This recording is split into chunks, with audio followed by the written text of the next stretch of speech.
Hello everyone, आजको क्लासमा हामीले रिएक्टमा चाहिँ प्रप्स के हुन्छ भने आजको क्लासमा हामीले बुझ्नेछौँ।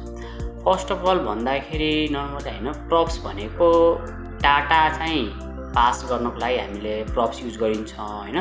त्यसको दुईटा कम्पोनेन्ट भित्र हैन, प्यारेन्ट्स कम्पोनेन्ट भित्रबाट चिल्ड्रेन कम्पोनेन्टमा डाटा पठाउनको लागि हामीले प्रप्स युज गरिन्छ खासमा हैन। अब यहाँ हामीले आज यसकै बारेमा हामीले डिटेलमा कोडिङ गरेर पनि हैन हेर्नेछौँ ल।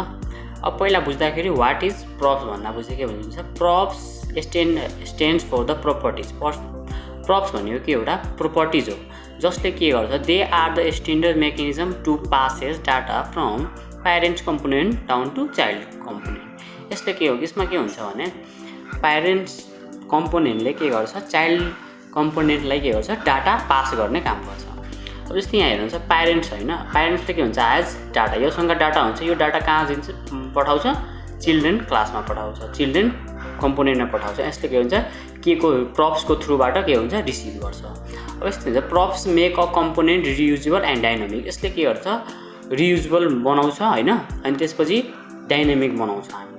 अब त्यसपछि हामीले हेर्न सक्छौँ why do we use props. Props चाहिँ किन युज गर्ने हैन, आउँछ नि हैन प्रश्न। त्यस प्रप्स युज गर्नको मेन चाहिँ उद्देश्य हामीले डिफ्रेन्ट किसिमको हैन, डिफ्रेन्ट डाटाहरू पठाउन मिल्छ हैन, एउटा हैन। अनि त्यसपछि त्यस्तै हेर्न सक्नुहुन्छ, every component would be harder code and so the same data every time in the reading हुँदाखेरि जहिले सेमै डाटा पठाइराख्नु भन्दा अलि त्यो नराम्रो हुन्छ। त्यही भएर हामीले प्रप्सको युज गरेर के गर्ने, डिफ्रेन्ट डाटाहरू पठाउन मिल्छ हैन कम्पोनेन्टबाट। यो चाहिँ मेन हाम्रो रिजन हो। लाइक त्यो त we can send different data to different instance of the component. जस्तै यहाँ युजर भएको जोन भयो, यसमा पनि युजर जोन पठायो हैन। त्यस्तो तर यो त अलि अनफर्मल्ली भयो नि हैन, त्यो त अलि नराम्रो देख्यो नि। तर यसमा के हुन्छ, प्रप्स युज गरेर हामीले के हुन्छ, डाटालाई रिसिभ गर्न सकिन्छ हैन। जस्तै युजरको नाम भयो हैन, फेरि अर्को नाम, दुई तिनवटा नाम हुन्छ। यसले के हुन्छ, हाम्रो वेबसाइटले युआईलाई के हुन्छ, डाइनामिक बनाउँछ के, त्यो भयो हैन। अब त्यस्तै हामीले एउटा इक्जाम्पल हेरेर सिम्पल इक्जाम्पल स्ट्रक्चर बुझौँ ल। त्यसपछि वी लुक ल simple parents and child relationship. जस्तै कसरी काम गर्दो रहेछ हैन, यो बुझौँ ल। हामीले यहाँ यो भनेको f.jxs भनेको प्यारेन्ट्स क्लास हो हैन। अब अनि car.jxs एउटा मैले कम्पोनेन्ट बनाएँ ल। यो भनेको चिल्ड्रेन हो, चिल्ड्रेन क्लास। अब यसमा के हुन्छ भने app.jxs is the container that hold the data. f.jxs ले के गर्छ, डाटा होल्ड गरेर राख्छ हैन। अनि कार्डले के गर्छ, त्यो डाटालाई रिसिभ गर्छ के को थ्रुबाट, प्रप्सको थ्रुबाट। अब हेर्नुहोस्, the parents send data and the child receive it by props. अब के हुन्छ, प्यारेन्ट्स जहिले डाटा सेन्ड गर्छ अनि चाइल्डले चाहिँ जहिले पनि डाटा रिसिभ गर्छ। यो हामीले के को थ्रुबाट, प्रप्सको थ्रुबाट। यो चाहिँ हामीले बुझ्नुपर्छ है मेन यसमा।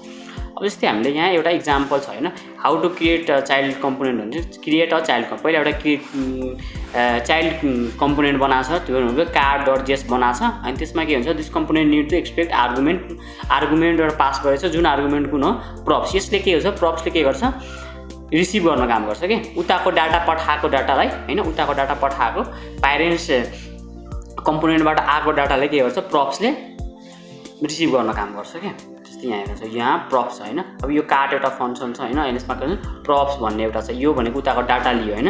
अब यो डाटा प्रप्सको थ्रुबाट हामीले यहाँ रिसिभ गरेर अनि त्यसपछि यहाँ नेम छ भने नेममा, एज छ भने एजमा हेर्न सक्छ। हेर्नु त, function take a props as a argument हैन।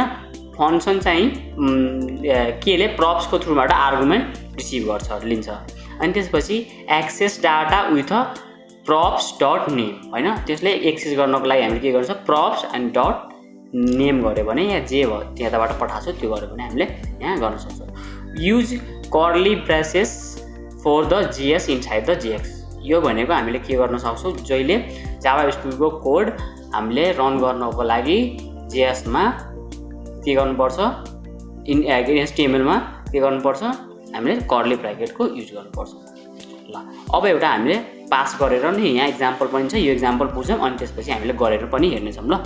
Just send props from the parent हैन। अब त्यसपछि के गरेछ यहाँ हेर्न सक्नुहुन्छ, यो भनेको हाम्रो प्यारेन्ट्स क्लास प्यारेन्ट्स कम्पोनेन्ट हो हैन।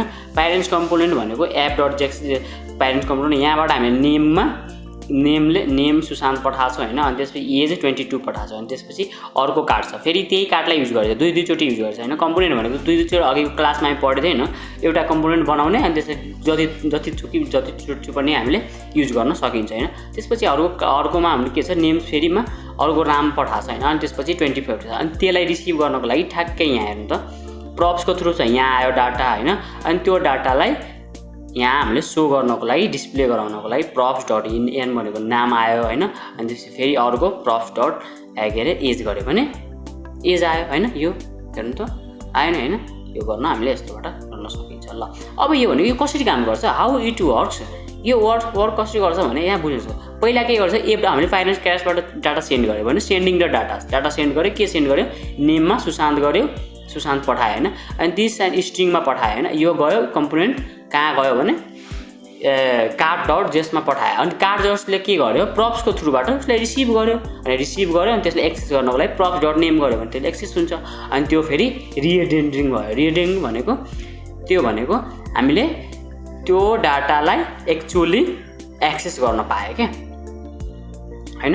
यो हामीले मेन यसको काम गर्छ। पहिला के गर्ने, डाटा सेन्ड गर्ने, सेन्ड गरेपछि उसले रिसिभ गर्छ, अनि रिसिभ गरेपछि के हुन्छ, रिएडेन्डरिङ हुन्छ। रिएडेन्डरिङ भएपछि अनि मात्र हामीले हेर्न मिल्छ। त्यस्तै हुन्छ। अर्को वे पनि छ एउटा, यो भनेको क्लियर वे, यो भनेको सिम्पल छ तर अलिक कम्प्लेक्स छ। कम्प्लेक्स भन्दा पनि अलिक सिम्पल, कम्प्लेक्स पनि छ अनि सिम्पल छ। धेरै जस्तो ठाउँमा यो पनि युज हुन्छ हैन। जस्तै यसमा के हुन्छ, क्लियर वे छ, डिस्ट्रक्टिङको युज गर्ने छ हैन। Write of props dot name and props dot age repeatedly can do be messy and JavaScript destructor making a clear. यो भनेको हरेक टाइम त अब युज गर्नु पऱ्यो नि हेर्नु त, जतिचोटि त्यो हामीले नाम त्यो गराउनु पर्ने छ भने हामीले props डट नेम गर्नु पऱ्यो, props डट एज गर्नु पऱ्यो हैन। यसमा हेर्नु त यहाँ छ नि हैन, यहाँ हेर्नु त जतिचोटि गर्नु पर्यो जतिचोटि यो युज गर्नु परिरहेछ हैन। तर हामीले के गर्छ, डाइरेक्ट त्यो हामीले यहीँ लिदिने कि डाटा त्यताबाट यहीँ props नयुज गरेर यहाँ डाइरेक्ट हामीले आर्गुमेन्ट लिने, अनि यसलाई नै हामीले के गर्ने, डाइरेक्ट युज गरिदिने के। हेर्नु त नेम युज गरेर यहाँ आयो डाटा नेमको, अनि त्यसपछि एजको डाटा पनि यहाँ आयो, अनि यसलाई हामीले डाइरेक्ट एज नेम गर्ने अनि एज गर्ने भइहाल्यो नि हैन। ल अब त्यसै इम्पोर्टेन्ट के भन्दा यो भनेको हामीले रिड ओन्ली हुन्छ हैन। props are the read only, a component can not change on props। यसमा हामीले रिड गर्न मात्र पाइन्छ, यसमा हामीले अरू केही हामीले नयाँ props बनाउन सक्दैन हैन। त्यताबाट जे पठाएको छ त्यही कुरा आउँछ यहाँ हैन। युनिडाइरेक्सनल, यो भन्छ data flow from the parents to child only. यसमा के हुन्छ, child can not be send a props back to parents. यसमा के हुन्छ कि हामीले यसको एउटा फ्लो हुन्छ। फ्लो कस्तो हुन्छ भने प्यारेन्ट्सबाट चाइल्डमा मात्र जान्छ डाटा, चाइल्डबाट प्यारेन्ट्समा हामीले पठाउन मिल्दैन हैन। त्यही भएर यो डाइरेक्सनल भन्न मिल्छ हैन। त्यसपछि अर्को भने प्योर फङ्सन हुन्छ हैन। यो भनेको हामीले फङ्सनको थ्रुबाट डाटा लिने गर्दछौँ, त्यही भएर हामीले same input props and same data, जस्तै जे पठायो त्यही लिन मिल्छ क्या, त्यो अरू केही चेन्जै गर्न मिल्दैन क्या। जे त्यताबाट पठाएको छ यता त्यही रिसिभ गर्न मिल्छ हैन, त्यो हो। त्यसपछि always start component name is the capital. यो भनेको जहिले हाम्रो क्यापिटल नेमबाट स्टार्ट हुन्छ है। ल यस्तो एउटा रियल लाइफबाट हामीले इक्जाम्पल बुझौँ। ल think of the props like a sending parcel हामीले पठायो हैन, अनि त्यो पार्सल भनेको प्यारेन्ट्स कम्पोनेन्ट के हुन्छ, सेन्ड गर्यो हैन। The person who package and send the parcel, त्यो भनेको प्यारेन्ट्स कम्पोनेन्ट भयो। अनि जुन चाहिँ पठाउने र के अरे प्याकेज पठाउनेलाई हामीले के भन्यो, प्यारेन्ट्स भयो। अनि त्यसपछि रिसिभ गर्छ नि त्यसलाई हामीले के भने, अनि ओपन गर्छ नि पार्सल, त्यो भनेको चाइल्ड कम्पोनेन्ट भयो। अनि जुन props छ, props भनेको त्यो भनेको डाटा भयो क्या। यतिको हेर्नु त, सेन्डर छ, सेन्डरले सेन्ड गर्यो डाटा, अनि त्यो पार्सल आयो, कसले ल्यायो, propsले ल्यायो। propsले ल्यायो क्या, propsले के गर्यो, त्यो डाटा रिसिभ गर्यो, अनि रिसिभ गरेर रिसिभरले त्यहाँबाट हामीले हेर्न मिल्यो। ल अब हामीले एकचोटि यसलाई रियल लाइफमा हामीले गरेर हेरौँ। ल गरेर हेरौँ। ल यसको लागि पहिला VS कोड मैले खोलेँ।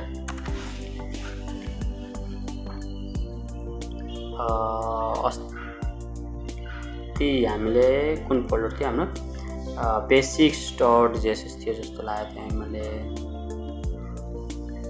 बेसिक्स डट जेएसएसमा हैन। अब यसबाट हामीले के गरौँ, एउटा डाटा पठाएर हेरौँ। ल अब के गरौँ, त्यस्तै यो सबैलाई काटौँ। के गरौँ, यहाँबाट app.jxबाट एउटा डाटा पठाउँछु ल। कहाँ पठाउँछु भने हामीले यो सबै काट्दिन्छु ल म।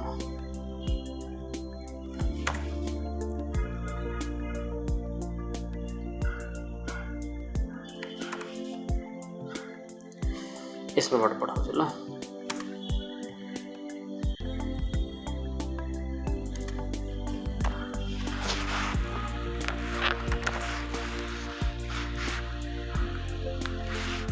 नेममा यो राख्थेँ होइन, त्यसपछि कमा गरेर एज होइन, एजमा एउटा नम्बर राख्दिनु न, यस्तो नगरे पनि हुन्छ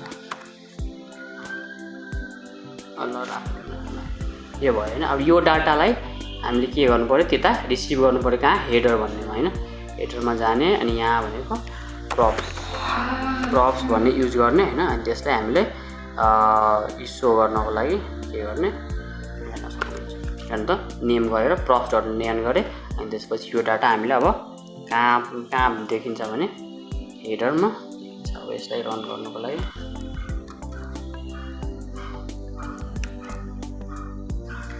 npm run dev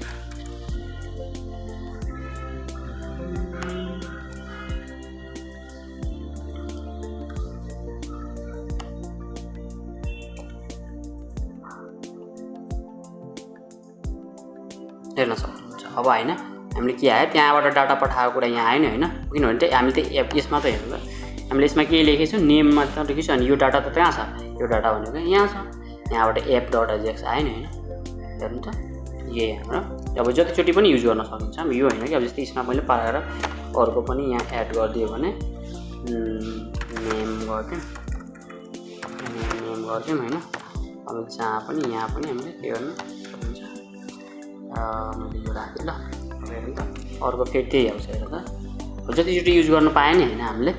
अब के भने एउटा डाटालाई यहाँ चाइल्ड क्लासमा जहाँ पनि हामीले युज गर्न पायो होइन, त्यो हामीले मेन हो ल। आजको क्लासमा हामीले यति नै राखौँ। अब नेक्स्ट क्लासमा हामीले अरू टपिक हेर्नेछौँ। नेक्स्टमा हामीले युज स्टेट या अरू कुनै टपिक हेर्नेछौँ ल। धन्यवाद।